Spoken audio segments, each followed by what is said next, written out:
Good morning, good afternoon, good evening, everyone. Wherever you're joining us from, I'm so excited because we have a special guest with us today, and I'll go ahead and just start introducing him. I'd love for everyone to meet Aboyeji. He's not a stranger to most people. He's the general partner and co-founder of Future Africa, a platform that provides capital, coaching, and community for mission driven innovators building an African future where purpose and prosperity is within everyone's reach. Prior to joining Future Africa, he helped start Andela, Flutterwave, two of Africa's largest and fastest growing technology companies backed by global investors. So today I just want to chat with him and learn more about, his work, his background, and, learn from him in terms of wealth creation. How do we create opportunities? How do we provide value? How do we grow and build globally relevant organizations? So, Iyin, welcome. Thank you very much. How are you doing? I'm doing great. We have people that will be joining us as we continue engaging. This video would also it will live on YouTube eventually. But Okay. it's such an honor. Thank you so much. He's joining us from Lagos, Nigeria, right? Yes, I'm joining you from Lagos, Nigeria, Yes, precisely. and he goes between US and Lagos. Yes, precisely. I do frequent between US and Lagos, but I've been in Lagos for a while now. I just these days I'm more of a visitor in the US than a resident. Oh, nice, nice. So Yeah. basically, so if you're here, just drop a note, say hi. We will take questions at the end of our conversation. So, you are a leader to many. You are an inspiration to millions of people around the world. And when you think about the future of Africa, what role do you think the youth would play? Yeah, I think really what we're here to do is to build the future of Africa. So, when I was growing up, there were many different reactions of different groups of people to the future. I found with a lot of older colleagues, as I like to call them, a lot of it was fear for the future, right? Mm, And perhaps maybe some trepidation, some fatalism about how the future will turn out, how the country wasn't good, how the future wasn't good, and people's immediate reaction was to find opportunities elsewhere where they could build better futures for themselves. But I think up until now there hasn't really been as much intention as you see today to actually build the future of this country that we're in, and actually ensure that that people are able to live in a future where prosperity and purpose is within everyone's reach. So that is what I think young people are doing today, taking a hard look at our challenges, so they're not rosy-eyed, they're not Africa rising and coming back.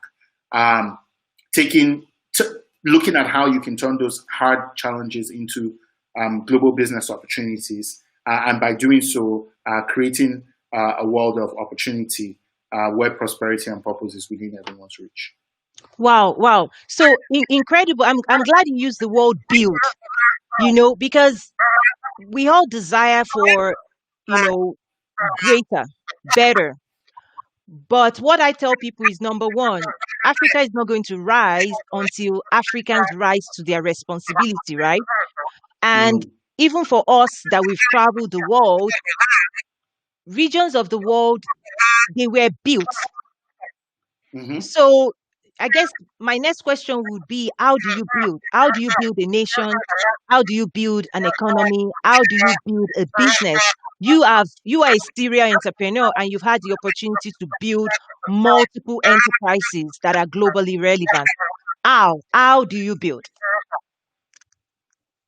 Yeah, I mean, a lot of it is really by being very focused on the challenges, right? And then figuring out how those challenges can turn into business opportunities. But, in my mind, I think about, our own approach to building, and we call it TD3.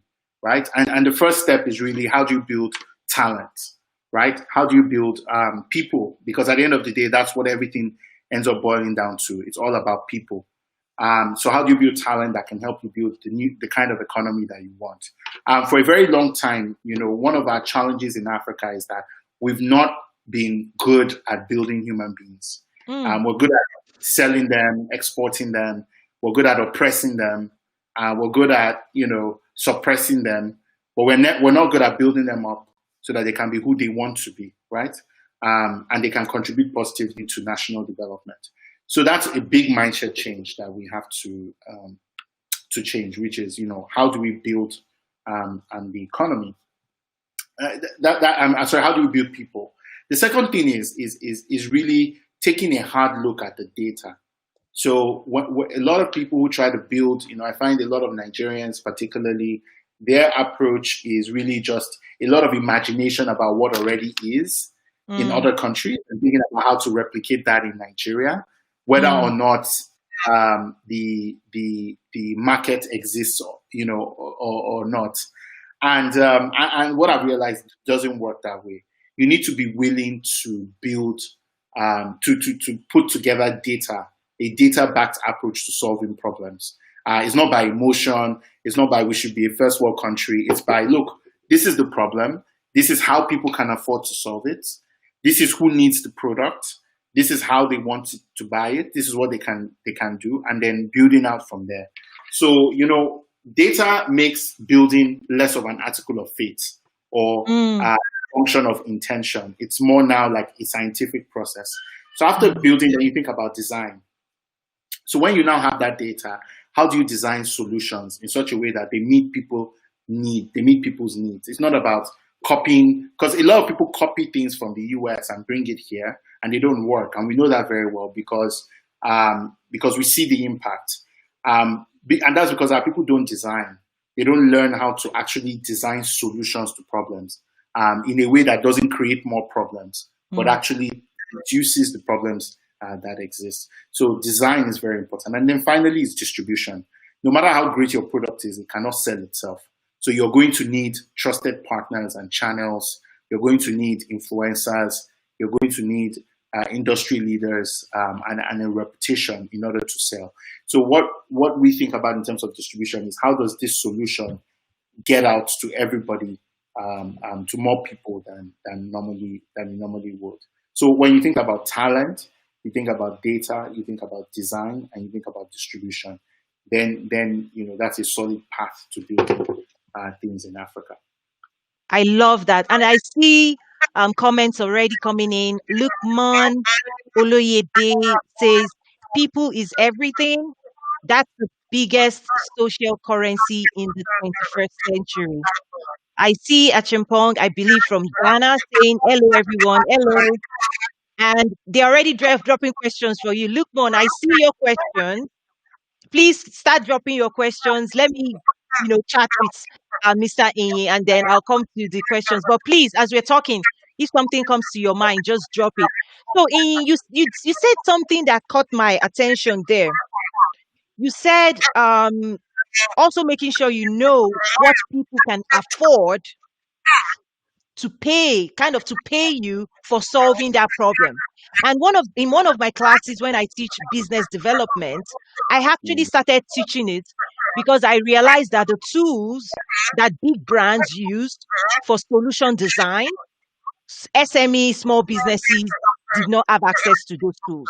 So when you think about the cycle of, identifying your customer profile, making sure what's your value proposition, making sure you can also develop a business model that then tells you what you're going to charge somebody if you solve that problem for them. So you did mention it in a way, but can we dive deeper in that? Because what I tell people is, if you provide a solution and you don't get paid for it, that is charity.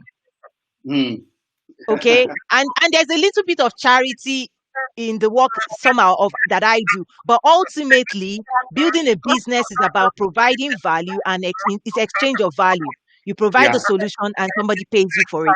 But one of the things I've also seen is there's a culture there's a culture on the continent that comes from maybe development organization that they don't want to pay for things. They don't Mm, invest in human capital development. When you talk about talent, mm, talent comes out of building yourself, investing in yourself, or somebody else investing in you. mhm, So talent doesn't develop by magic, right? mm. So let's just assume now somebody is already graduated. How do they build themselves to be relevant in the global economy versus waiting for somebody to do it for them? Yeah, I think we're in a very unique strait in Nigeria because to be very honest, and perhaps in defense of those people you're talking about who don't like to pay for things, we're a poor country. We're a very poor Uh, country. I know we like to kid ourselves that we're rich, oil-rich country with all these minerals and blah blah, but we're a very very very poor country, right? And it shows in the data, right? People just can't afford things, even things that would help them. They can't afford mm, it. So when we think about these solutions, I've come from the point of view that look, how can you exchange time for money, right? How can you exchange time for money? That's the point of view I come from when it comes to building a business under these constraints. The payer doesn't have to be the person that looks like the payer. What is important is that if you're taking time from another human being, it's important that you give it back to him in value. And trust me, he'll be willing to share that value with you. I don't know if you understand what I'm trying to say. yeah, yes. I mean, so when you when you talk about being a poor country, so on this past Saturday, I actually partnered with the African Union and I delivered training to economic officers across African countries and then US government African embassies. Okay. Mm-hmm. Be- Mm-hmm. and the masterclass was trade and investment masterclass. And one of the things, what you just talked about, one of the things I explained to them, I gave them two views. One was for a resource rich country like Nigeria that has Mm-hmm. oil, let's walk through the flow of oil money. Mm-hmm. All money flows, the government does a contract, gives a company rights to drill, to mine, to do whatever. The company does what it wants to do, gives the government the money. So let's look at a funnel. The money starts as a funnel, it's handed to the government. The government has expenses, good governance, they have expenses, they will have to build infrastructure, build road, and they start spending that money. Okay. So all money, let's say the people are at the floor. I ask them a question. You know, when you look at resource rich nations, that money never gets into the hand of the people. It's never designed. Like the Mm-hmm. government doesn't cut check.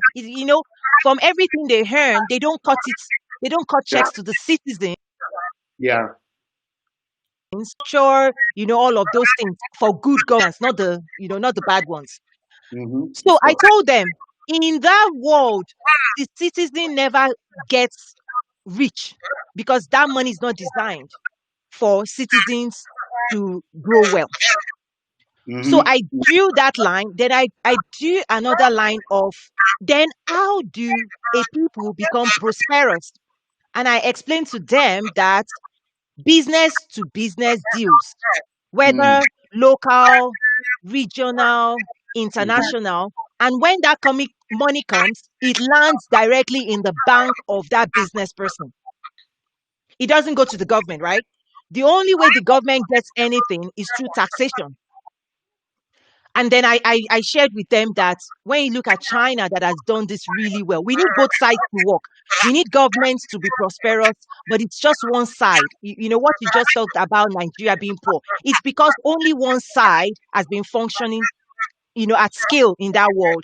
And I told them China has created more millionaires and Yeah. billionaires in the last 20, 30 years than in the last 200 years of China. Yeah. Precisely. Precisely. So there were so many things I shared, but that one caught my attention when you talked about Nigeria being rich. The government of Nigeria could be rich, but now with oil crisis, the government of Nigeria is poor. The government of Nigeria being rich doesn't mean the people of Nigeria are rich. So No, how then do the people learn the skills so that they can go out there and put food on their table versus waiting and saying Buhari would come. Buhari is never going to put food on your table. Forget it. Yeah. The best Yeah. thing they would do for you is light, infrastructure, road, the common amenities that the people are going to use. So that was just something that I had to share with them because Mhm. we need to reorient ourselves instead of waiting for a government. The government is not designed to put food on your table. So Mhm. anyway, I know I just went off there. But what you Yeah, said, yeah, but what you said about Nigeria is true. People don't want to believe it. But here's the thing: the population is underperforming, productivity is low in yeah, Nigeria. very low. Exactly, precisely. So how I do mean, we I'm just looking at increase? it from a pure GDP basis, right? So, or even just from a pure foreign exchange income basis, right? We don't. I mean, if you shared all the oil wealth of Nigeria, I think I saw somewhere that everybody gets a cut of, I think, about $14 a year Yeah, or that's what something. I'm saying. So I mean, at the end Please of the take their day, eyes off that money. exactly. On the other hand, now if you can turn people's time to money, I mean, I'll use the example of Andela. When we started Andela, a lot of the people who we recruited were earning, maybe $100 a month, right, or less, right, less than that. By the time they were out of Andela, they could go and get a job at a cushy big company that would pay them over $100,000 a year. You Mm, understand what I mean? So think about the income multiple over that period of time. It's pretty ridiculous. You yes, yes. understand what I'm trying to say? Yeah, So I see more comments coming in. mhm. Lola L says, I don't agree that Nigeria is a very poor country. Well, I mean, a lot of Nigerians tend not to agree, but the data is very stubborn in that respect. Yes, and it's back to who is rich in Nigeria. Is it the common man? You know, if all you're having is one Dangote, then Hmm. there's a problem. You Hmm. should be having 100 Dangotes, 200 Dangotes in a country of 200 million people. Exactly. Dangote should not be an exception. Yeah. If we all know the rules of the game, that these things are achievable for any common Nigeria should be able to go out there, build a business that is not just locally relevant, but Or globally globally. relevant. But there are certain things you have to do. First is the mindset. Now let me just pick from there. What is the power of a global network? Because Mm. going, I tell people that, there are three markets: your local market, your regional market, your global market. The rules of the game on those three markets are different. So if you are operating local and you show up to a global engagement, if you are not better prepared, you will not walk away with any opportunity. So what do you think about that? Like, how do we prepare people to become global players? Mhm. Mhm. Yeah, I mean, I think a big part of it is building talent locally. Yeah. Um, that's what I've learned, the hard way. When you look at Nigerians all over the world, right? People like you, for example, you see what you've been able to accomplish outside of Nigeria, and then you wonder, what does it look like if all these people are able to do this and more within Nigeria, right? And so it starts with really being able to provide our people with skills in new sectors of the economy. I'll give you an example. The other day I had a challenge today. And something had happened, and my normal business, the normal way I normally do things as a payment provider, was disrupted.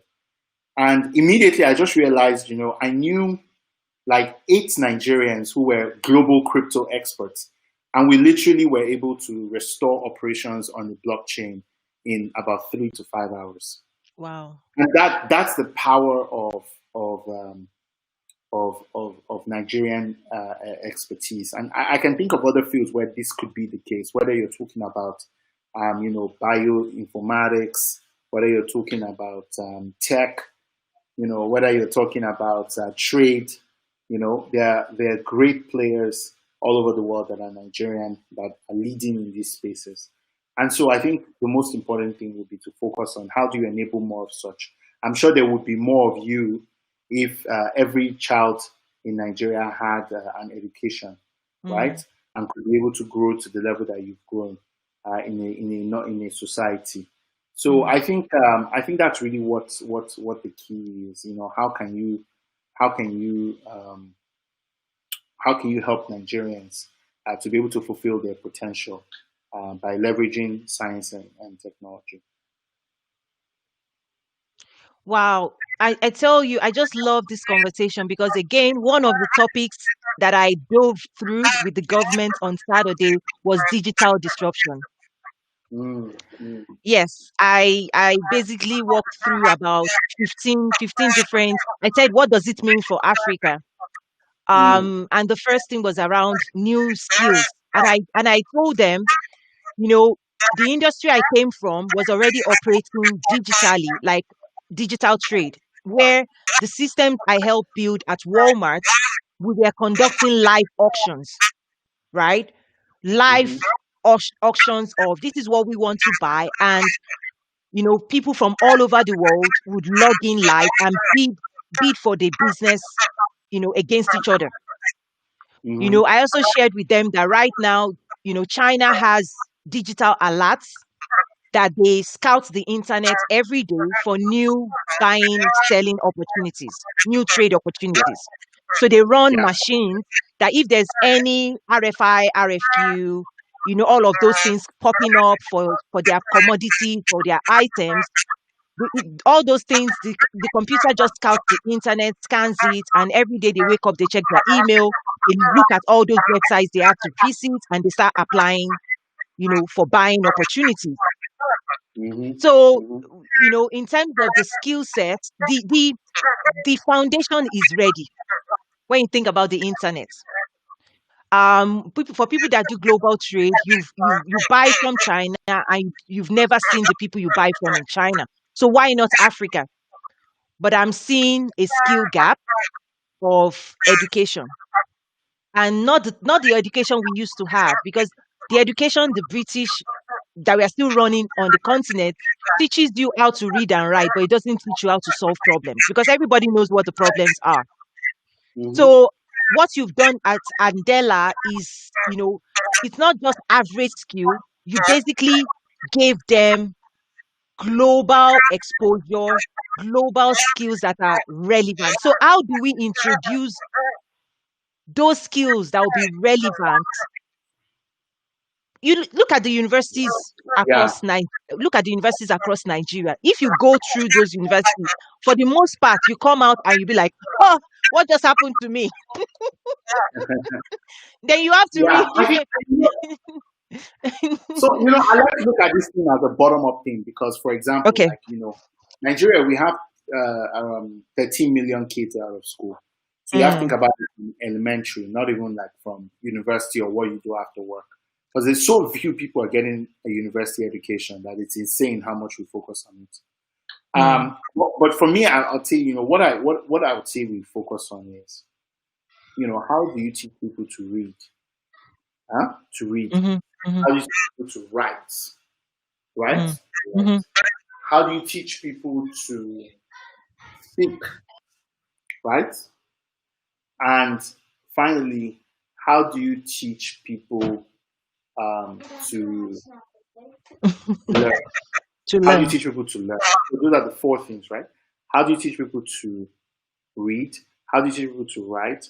How do you teach people to speak? And how do you teach people to learn?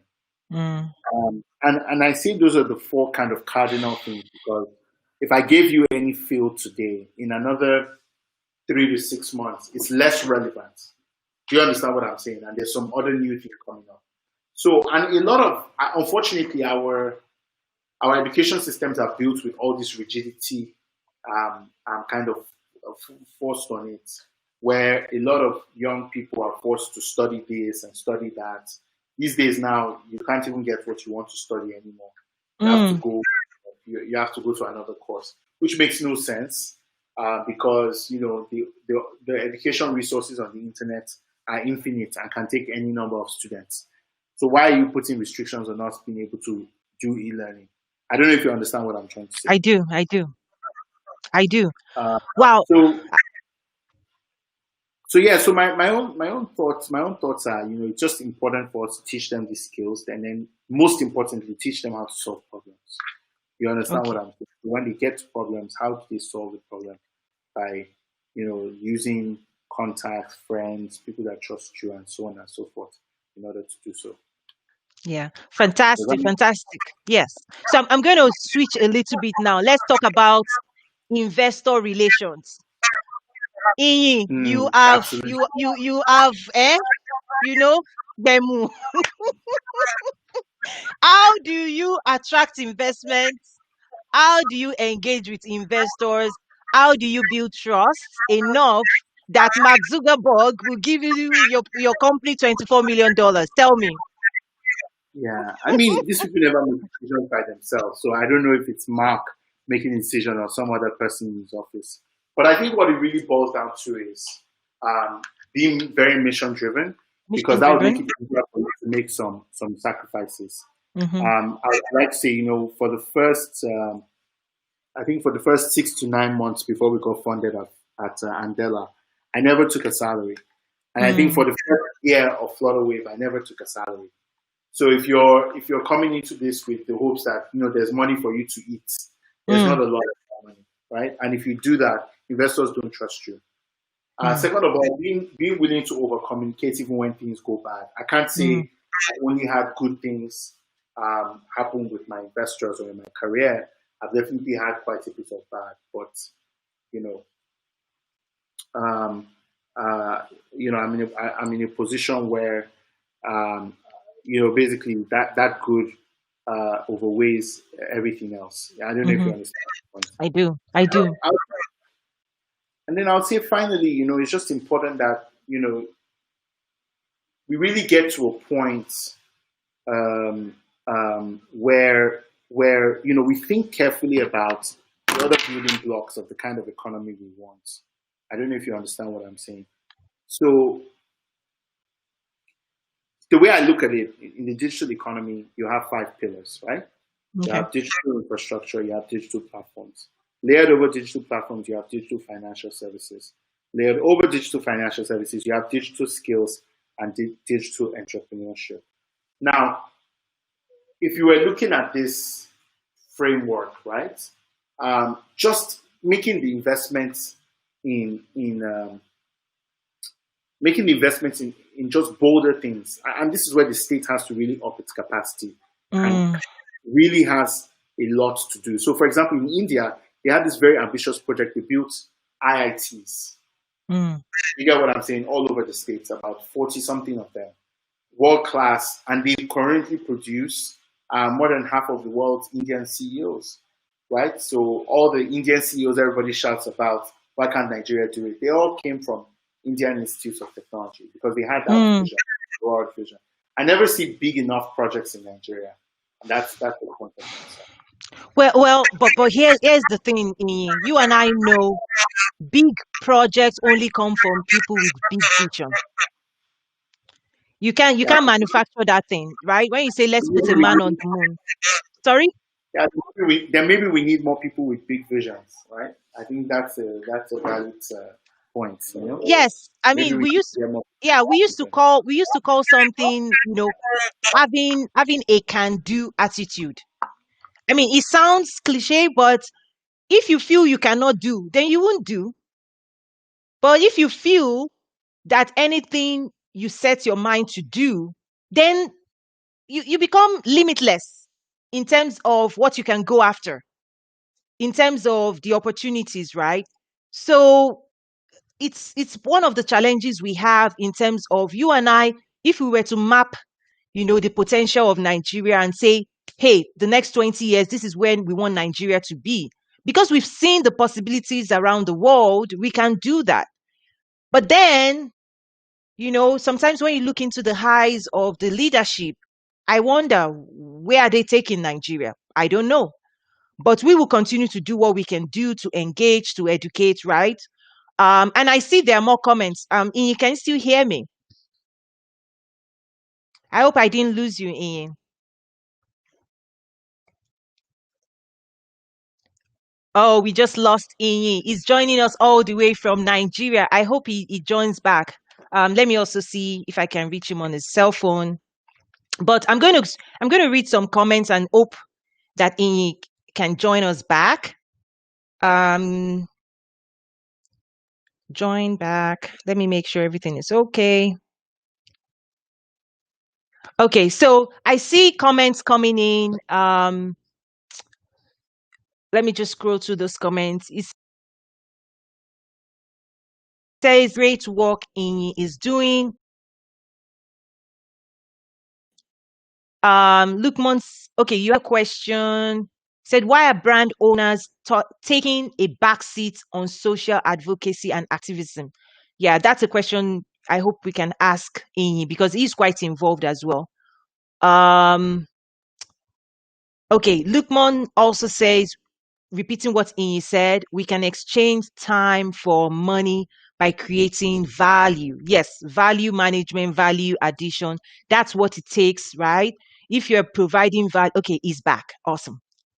Yeah, hello. Can you? Hey, awesome. Good, good, good. I don't know what happened there. I think my Yeah. internet is out. I think they're cutting off internet. Yeah. Yes. Yeah, I was using the opportunity to actually look through. We have quite a lot of comments coming in. So let's go through that quickly. Okay, Um fantastic. That's great. yeah, Lukman said, why are brand owners taking a back seat in social advocacy and activism?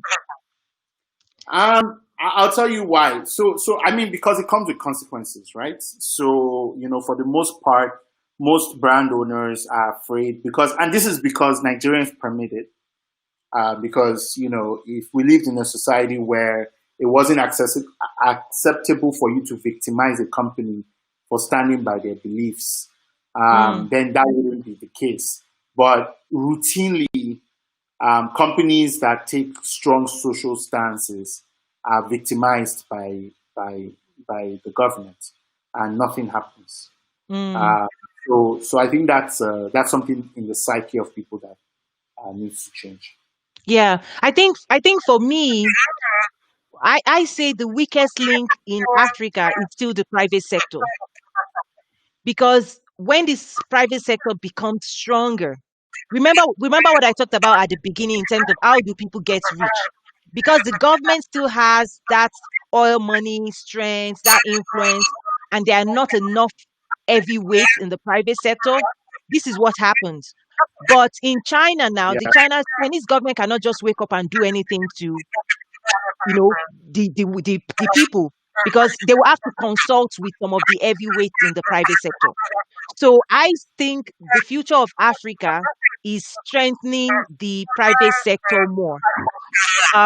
We've lost your video. I know we can still hear you, but we've lost your video.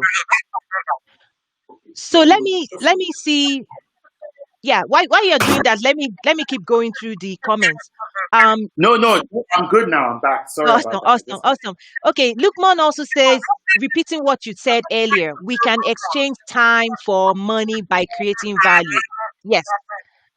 Um, Somebody made a funny comment. Rashid said, "Not all people should be rich." That's a Well, funny I mean, one. that's a fair point, but I think that no one should also be living in abject poverty. I think True. that's more So there's no good excuse for anybody to be so poor they can't afford to eat, or Hmm. no one is saying they have to be rich, but at the very least, people should be able to live a very basic, decent life. Yeah, absolutely. I agree. And Lola says again, the majority of our resources are being controlled and handled by those that have no business with effective allocation of those resources. So if even if that is true, even if they do a fantastic job, so yes, right? Even if they do a fantastic job, I still believe that the private sector still have a lot of work to do to go out there and create wealth. And Yeah, so the responsibility of the government is one, but in terms of creating wealth for the people, not creating the society. I'm saying putting what comes into your bank account. That's what I'm saying. How do you build wealth in the private sector? I know the government, there are things you cannot control, but what you Yeah. can control is getting the right skills, building a global network, providing value, learning how to deliver on your promises and getting paid for it and doing it over and over again. That is something you can control. What do you think? Yeah, no, I have the same mindset, right? Yes. At the end of the day, the thing about resources is that they flow to whoever creates the most value, no matter how they get them. So they have a mind of their own, because, if no matter what, right, if I have certain expertise or a service, it doesn't matter who has the resources, they have to give it to me. So the more of our young people we can put in that the more of it we can put in that position. The more young people we can put in that position, the better for all of us. Yeah, fantastic. Lola also says the people at the government and the government is not rich. Yeah, with oil crash, definitely. Um, Isi Ramen says nobody wants to grow anymore.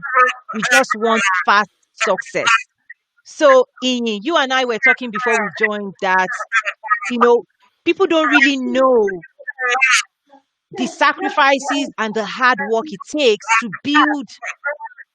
to build anything. You had talked about we need to build a nation, but really, what does it take? What sacrifices does it take to build a globally relevant business? I mean, you just really have to be mission oriented. You know what I mean? Like a lot of sacrifices, a lot of challenges. You're always going to more will be required of you. There's a lot of disbelief as to whether you can build it or not. And you just really have to be very mission focused for you to be able to get through all of those things and make the necessary sacrifices to do it. I mean, I think a good indicator of how hard it is the fact that after 2 years I leave. Ah, is that So, yeah, it's almost like going to war, yeah. doing it because of duty. So, Oh, yes, yes. Just this morning, I was having a chat with somebody and I said, I am a fighter. I fight for what I believe in. And I also said to her that, as you know, a lot of Nigeria, I know global people are watching this, but within Nigeria, I say everybody wants to reap the rewards of a great Nigeria, but who wants to fight for it? Who wants to fight, who wants to sacrifice to build that Nigeria, the Nigeria that was handed to, over after independence, right? So people actually fought for independence 60 years ago, right? And they brought a new Nigeria, they gave birth to a new Nigeria, and that was handed over. Now we are faced with the Nigeria of today, but we can design the Nigeria of tomorrow. So it takes work, like he said, it takes mission, it takes passion, it takes persistence, dedication, it takes everything you've got, pretty much, and more. It also takes collaboration, right? And finding people that are like-minded that will keep you energized, keep you focused. And that's why for me, I've also built networks and community of people with like-minded. So I'm scrolling down now. Um, Lola is really fully engaged. She said again, aside from building talent, there needs to be an infrastructure in place to make use of the talents we are building. Wow, that's a good one. So the talents in Nigeria, who are they going to serve? In I mean, for the most, yeah. Hello, can you hear me? Yes, Can you hear me? Sorry, yes, can you hear I me? can. Yes, I can hear you. Okay. I mean, for the most part already, like, yeah, yeah, fantastic. For the most part already, what I would tell you is that um, you know, ta- we, talent is already serving the global economy. right? Because we now live in a world where, especially post COVID, you can work from anywhere, you can add value to any company from anywhere. And young people are tapping into that. A lot of young people are leaning into that. Unfortunately, the big barrier is the government. Mm, Unfortunately, right? Like the government isn't creating an enabling environment for these young people to work. I mean, there's a lot of young people in the streets protesting, for example, today, because people who work on the internet are frequently harassed by the police, right? mm, Um, that's a practical example of how they're not being enabled, right? The infrastructure is poor. A lot of Nigerians, in fact, there was this World Bank report I saw, digital economy indicators, right? Where the World Bank basically said that Nigeria has less infrastructure than Cape Town and Kenya, but similar levels of digital skills and entrepreneurship, mm, which is kind of really interesting, right? From the point of view of, wow, like what would happen if we had the same level of infrastructure as Cape Town and Kenya? That means mm, things would definitely explode. So I think the only limitation right now is the government. mm. But young people are already, they're working remotely. They're okay working remotely. They're working on the internet. They're living on the internet. They're doing everything on the internet. So I don't think they need any. You know what I mean? Yes, yes. Oh, wow. What you're saying is so great because part of my, and this is why, to be very direct, within the government, what I've seen is that a lot of times the training they've been getting, a lot of the training comes from foreign players. And a lot Mm, of the policies that they've prioritized favors foreign players. Okay. So they've been implementing all those policies for 20 years, 30 years. And some of them, the best of them, they're like, why is this thing not working? So that's why for me, I stepped into partnering with African Union and yeah, not coming at it as they should know better, but I'm saying maybe they don't see the big picture. And I'm putting myself out there to share it in a diplomatic way to say, have you thought about this? And one of the things I shared was, you government, you are the catalyst, you are the enabler. You're not the one to do B2B, but the work you do is going to activate your people, right? It's going to unleash the potential of your people. exactly. You have that responsibility. And I shared with them some of the things US government does, even amid COVID-19. Literally, they are asking us, what do you need? How can you help you? Do you need money? Do you need financing? Like they're trying to get that engine of growth coming back. That like literally they are serving us, Yeah. right? So I try to in a diplomatic way get them to see. The other thing I try to say is when you look at doing business indicators, there are two types that people should think about. Mm, There is indicator for external players looking to come into your economy, make money, and take their money and leave. There's mm, some numbers they look at. But the most important indicator should be the people living in that economy. How well are they doing? Are our mm, policies favoring our people? So there are times when, Nigeria will say, oh, we just moved up the step of, you know, World Bank doing business. And to me, it's a joke because the biggest indicator is more people are now suffering. While you're saying you are moving up, that's when the world is now saying Nigeria is the country with the largest number of poor people in the world that we've taken over from India. See the conflict.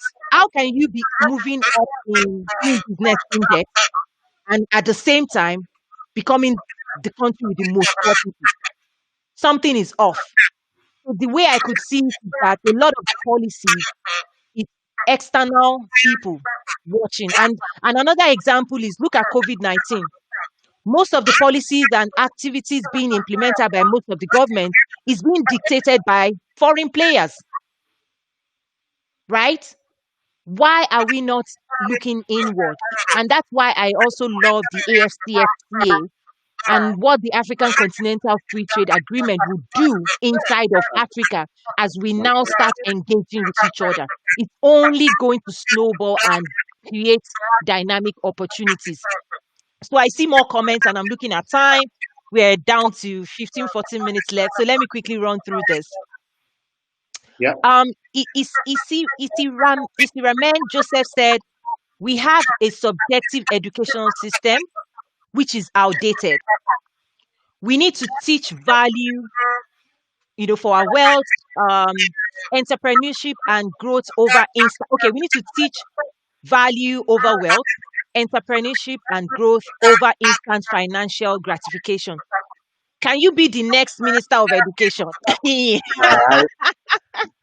I don't know. I'm not the kind of person to serve in government. I'm not. That's not my Oh my! ministry. Oh, But let me say this Yoruba. O ma lo daberu ni. O ma lo daberu. no, I mean, public service is a calling. I think when people take look at it from that perspective, then you find people that are much better suited to, addressing specific things, and it requires a lot of knowledge. One of the things I find, people just ask random people that sound intelligent to go and occupy a government seat. That's not really how it works. Mm-hmm. You need somebody that's a competent bureaucrat. Yeah. To actually, and I've not seen many that are politicians as well. Yeah. Very few politicians and competent bureaucrats. Yeah, and I wouldn't be the kind of person who would be Minister of Education. yeah. But there's a lot to contribute to any government that's willing to work on educating our people, giving them the skills they need to compete in the global economy, because we know they can. So there's a lot to do with a government like that. Yeah.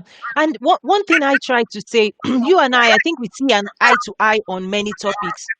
The way I describe it is, imagine if, in an hospital setting, there's been an accident and there's somebody in the emergency room, and they're saying, "Oh, get us the best doctor, get us the best surgeon." And guess who entered the room? It seems stressed. And the seamstress is saying, I'm going to say this in Yoruba and then I'll say it in English. Shebi owu atabere ni. Meaning, is it not needle and thread that you need? A seamstress says, it's needle and thread. That's the instrument of a surgeon, right? I'm too ideal in needle and thread. I will do something. So I say, no matter how well intentioned that seamstress is, the fact is she's not qualified. And she's going to make it a mess of the job. So Exactly. what's going on that I see is people that look like leaders, people that sound like leaders, people that can talk like leaders, but hey, watch out. When they get there, they will show you. So for me, it's back to, you think about the Senate, the House of Representatives. This real structure, the only people that should have a business in that place should have legal background. The only people that should have a business in creating laws, upholding laws, protecting laws, should be people that went to school to study law. Check it out. Mm. So there are so many things you see all over the place. You don't even know where to start from. So for me, I just mind my business. I just say, oh, what can Toyin do? Let Toyin just focus on Toyin. Because when you look from top to bottom and you see, wow, why should you be a lawmaker when you don't have a degree in law? I have no idea. So I'll move on from that topic. I don't want to get into too much trouble, but anyway. Someone else, Isiramen said, not everyone can be wealthy, but everyone should be rich of things if things are managed well. Wealth is built. Okay, let me see.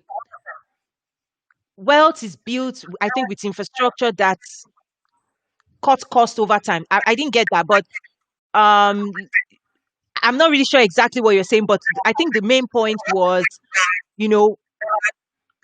there's also this mindset of, I got to get rich or die trying. I think that is not what we're talking about now. I want to say, how do you solve problems, and how do you create value, and how do you serve? Because businesses exist for all of those things. A business does not exist just to exist. Okay. I'm trying to go through. We have. Do you want to say something? No. I didn't want to say something except you wanted me to I was just trying to understand if you wanted me to comment or something. Yes, I please thought, comment. Comment. I thought that was a good comment. I Okay, noted okay. it. Yeah. Yeah, Aderonke said, I think we need to attract better infrastructure. Every industrial areas liberates economy. I know the last time you spoke at the Trade with Africa Business Summit, you talked about the zones, the things you're Yeah. working on. Do you want to share a little bit about that? Yeah, sure, I can share. I mean, we're still working through the process of establishing a special economic zone for technology businesses. Yeah, and Uh, we're losing you a little. Your oh, video is sorry, blurry a my little, video. but Okay, so your sound is clear. Your sound is clear. yeah, sorry about my video. So I was just Okay. saying that yeah, basically we've been working on establishing a special economic. Okay, we might be losing him again. Economic special economic zone, I think he said.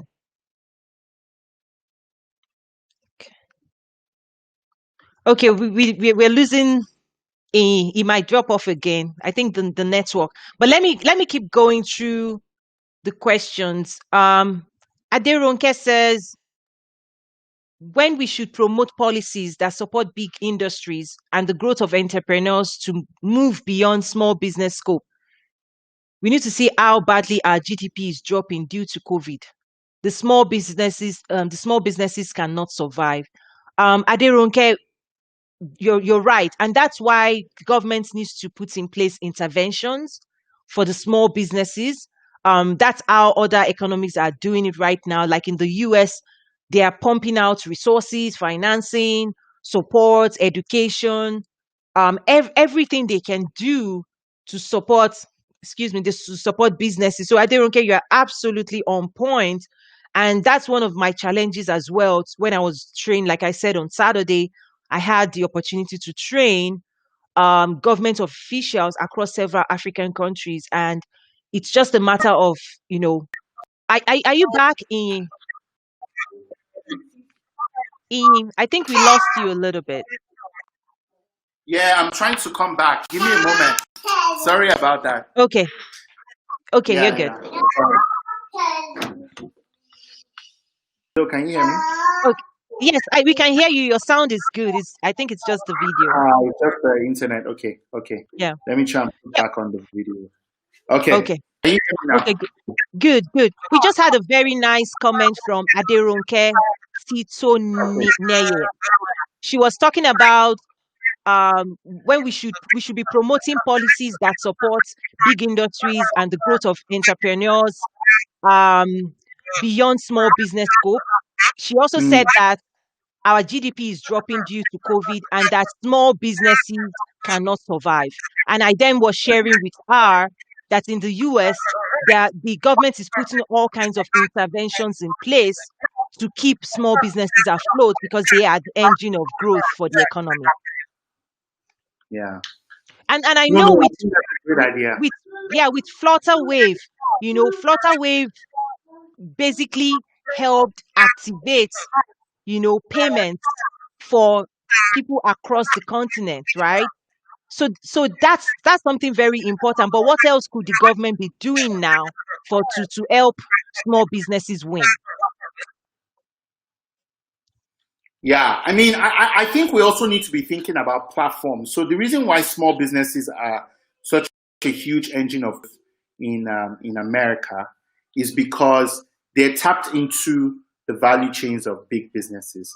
So I mean, Mm, think about how many small businesses that Walmart sustains. As somebody mm, who's been in that position and seen it from the inside, so I mhm, understand where Aderonke is coming from. You do need to provide support to fast-growing industries. I don't say big industries anymore because I find that what we really mean by big industries, we've not really built a big industry in a long time in Nigeria. I'll say maybe from about the 80s, 90s. A lot of the people we call billionaires today managed to get government-run businesses, state-owned enterprises at a fraction of the cost during privatization, and that's mm, why we were able to build wealth. mm, But most of them, I mean, most of them are not organic. Maybe I would say maybe since if I were thinking about an example of a company that's completely organic, maybe the only examples I think about are like GT Bank and Zenith. But Mm, very few companies are like completely organic in the way that they grew mm, scratch. So I think it's important that we promote policies that support government that support fast growing enterprises so that they can then support a value chain or provide a platform for a value chain of small mm. businesses so that they can thrive. Oh, wow, wow. As we're talking, there are some things maybe you and I will talk about offline, but when you talked about Walmart, you're absolutely right. Like I was sharing that with someone that Walmart is the largest private real estate owner in the US, next to the government. Mm, So when you just think about, so part of the work I did was real estate facilities management. When you just think about the real estate, the maintenance required for that number of real estates, from snow plow remover to plumbing companies to just everything, cleaning, rugs, everything that is required. Most of those things are huge contracts given to SMEs and mid-sized businesses. So you're right. The big business like Walmart actually um is a platform that allows the biggest manufacturers to sell their products and allows the small time moms and pops to also hook on to that infrastructure and make money and grow wealth. From even trucking companies, these are big businesses, right? Trucking companies. One of the jokes used to be that if you can sell egg and put it on a Walmart, you will retire quickly. So you're really spot on. And I see now that we've come to the end of today's chat with Toyin. Um, what are the last comments that you would leave with everybody watching and listening, and those that would watch after now?